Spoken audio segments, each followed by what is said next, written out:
Okay, and we're off. I think McAdams is going to kick us off. All right. I'm Rachel Cotter, and I lead our Civic Spaces group with McAdams. So great to see a lot of familiar names on this webinar. With me is Laura Stroud, who is our community engagement specialist. And really, we reached out to RSS about 2 weeks ago.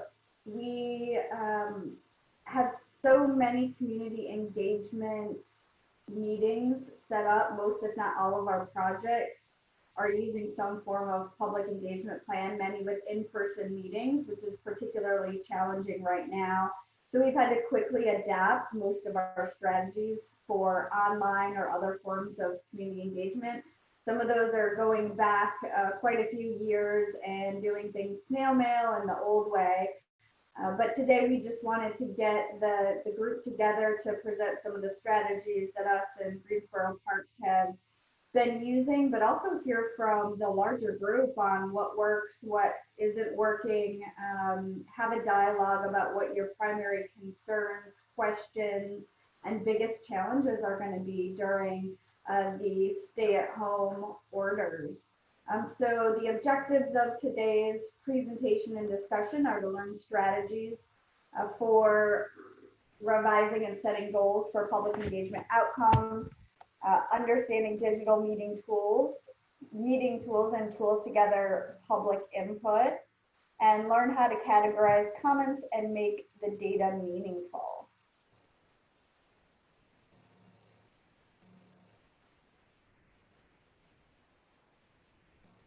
And then all right. I'm trying. For some reason it won't. There we go. Okay. All right. All right. So kind of the framework for today's conversation is to talk about the engagement strategies that we're currently implementing and the ways that we've had to adapt public face-to-face meetings, identifying any barriers so we can continue to find innovative solutions, branding and messaging, ongoing engagement, and then how all of this would come together at the end of a plan through a validation phase that might hopefully be in person to lead to a series of recommendations or whatever the ultimate goal of your community input is that's acceptable by the entire community and decision makers. With that, I'm going to turn it over to Laura Stroud, who is our community engagement specialist at McAdams, and she's going to take it from here. Great, thanks for joining us, everyone. As we all know, a lot of things have changed, but one thing that I think is very important for us to continue considering is that our methods have changed, our capabilities have changed, but still at the heart of community engagement are these two core questions, and that part has not changed. So when I was thinking of all of the ways to boil this down, I really came back to these two core questions that we ask at the beginning of every community engagement process. And I think it's really important to emphasize that while so many things are going to be different for the near future, that we're still really asking ourselves, who is the target audience that we're trying to reach, and what questions are we hoping to have answered by our engagement efforts? So those are still really the two things at the heart of our community engagement. And when we understand the answers to these questions, that's going to be an important part of the strategy for any engagement. And we need to continue revisiting these questions as we create our new strategies for proceeding with community engagement during social distancing. On the next slide, we have some engagement strategies. We were very glad to see that NCDOT put out some information about guidance for social distancing for public meetings. this we see as a great starting point. It's come from a government agency, so we see that as a great starting point for our methods, and we see this as something that is being recommended. So we wanted to propose this as the starting point. They recommend 3 strategies for community engagement for their DOT projects. So just to start off with, we have newsletters, which are kind of we can think of those as like a one-way form of communication. They can inform people about projects or about upcoming engagement efforts. So we can use newsletters to share information with our target audiences through social media, email, or through snail mail. A second method for community engagement is to provide a recorded video to distribute and share on a website or through social media, or if you have an email list for your project or program, that's a way to push that out. The point of this strategy is that you will have all of your engagement materials prepared and ready to offer to supplement that recorded video. So these can be filled out through digital forms, or forms can be mailed if needed. And then finally, the third strategy is something along the lines of what we're doing here in terms of live virtual public meetings, which you can use platforms such as Zoom, GoToMeeting, WebEx. There's lots of options out there. We're not necessarily endorsing any particular one. A lot of them, each of them has their particular strengths. But I know that we've all gotten to know them a little better these last few weeks, and we're all learning together which ones can best fill the needs that we have. On the next slide, we have some additional guidance for how to move forward with these engagement strategies. One thing is to use multiple approaches to diversify your audience. So in the past, we may have had a single engagement meeting as a touch point, which would have, we would have done outreach in our communities to reach each of our target audiences. So we can still use that similar approach, but we can now use different engagement strategies to diversify our audience, because not each of our target audiences now is going to have that single touch point of a community engagement meeting. So the ways that you can diversify your approaches include offering a call-in option. You can send mailers that include your engagement materials with or without a return envelope. We have worked in communities where we send them out as a packet to a community group or a church or some existing kind of gathering, and then have one point of contact that can then mail back an entire packet of completed engagement materials. There are options such as broadcasting on your public access TV station, or finding a local radio station that you can use to host call-ins and answer field questions or get the word out that way.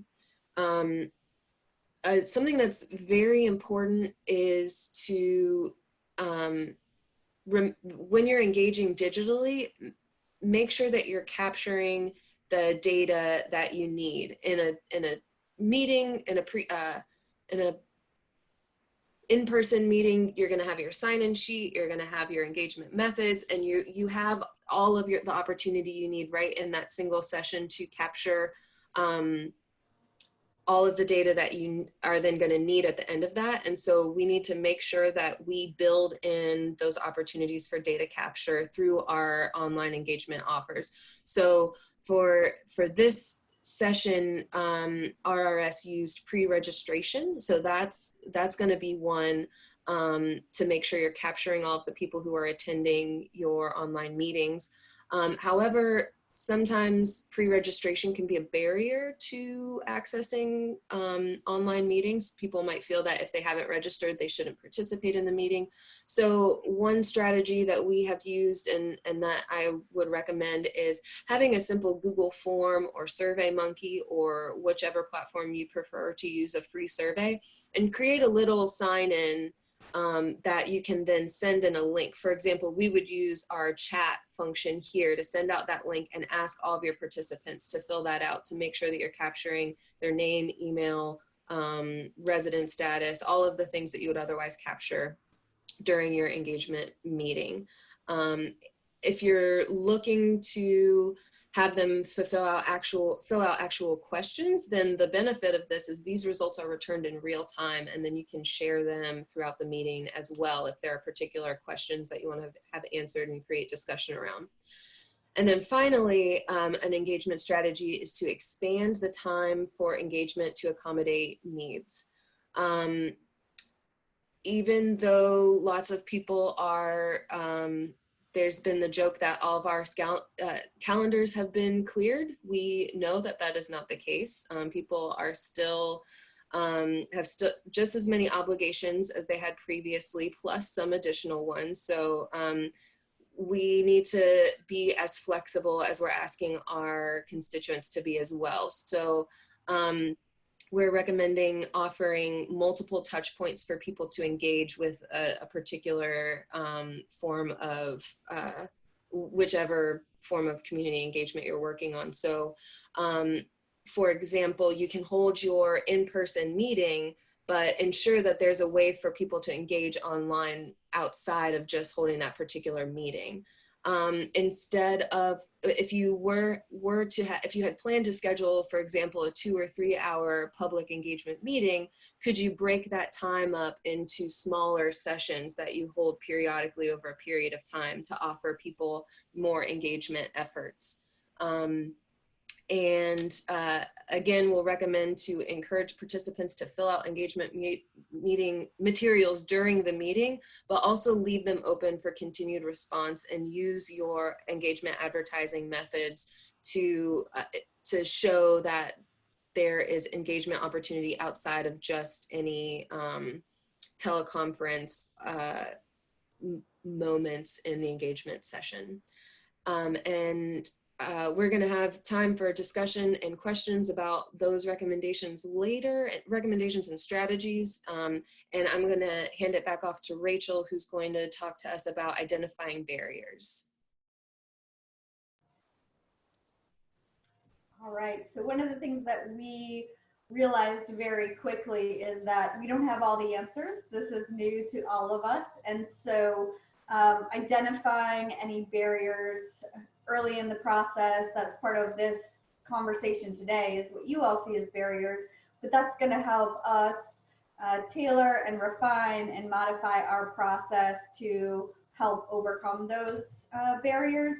So one of the first things that we envision being a barrier is capturing the demographic data of all participants and identifying any gaps. So especially right now, there are a number of populations that are at particular risk or vulnerability. We've heard a lot about elderly folks, but we use something called a social vulnerability index, which was originally a public health concept and refers to the inability of people, groups of people or organizations and societies to withstand adverse impacts from multiple stressors. In this case, it is the COVID-19 virus, but these can also be natural disasters or other public health crises. And they're very much influenced by socioeconomic status, race and ethnicity, age, English language proficiency, health and disability status, medical issues and disabilities. So one strategy, we've used this in the past, but I think it's particularly timely to use this now, is we can use GIS and the social vulnerability index to actually identify the social vulnerability of different populations within a jurisdiction. So when we're looking at what some of those gaps might be and trying to close the gaps early in the process, this is one tool and strategy that we can use to do that. If we find out that we did not capture information from a group that we want to hear from, we still have an opportunity to target our efforts to focus on those particular groups. One strategy that we've used is having community tour guides or identifying individuals within a community that have access to a particular group of people. For example, a senior center or a point of contact within the senior center. Although seniors are probably not gathering right now, they are one of the more higher risk populations. And it's still incredibly important to include their voice in the community engagement process. So using a quote tour guide for some of those underrepresented populations is going to help us reach out to those individuals. And then on the next slide, creating targeted methods for target groups. So this is similar to the strategy with the seniors, but some other things that we've talked about doing is posting yard signs at grocery stores, in neighborhoods, or at parks while parks continue to be open. That's more of an advertisement strategy to capture the attention of certain populations. And again, using GIS and the Social Vulnerability Index, we know where those populations are from a geographic standpoint. We can also use organizations such as schools, teachers, faith-based organizations. All of those individuals or leaders of those organizations can serve as, quote, tour guides to connect us with all of the voices that we need to hear. And that was really the working with group representatives to connect with target groups. So next slide. Pass it off to Greensboro Parks.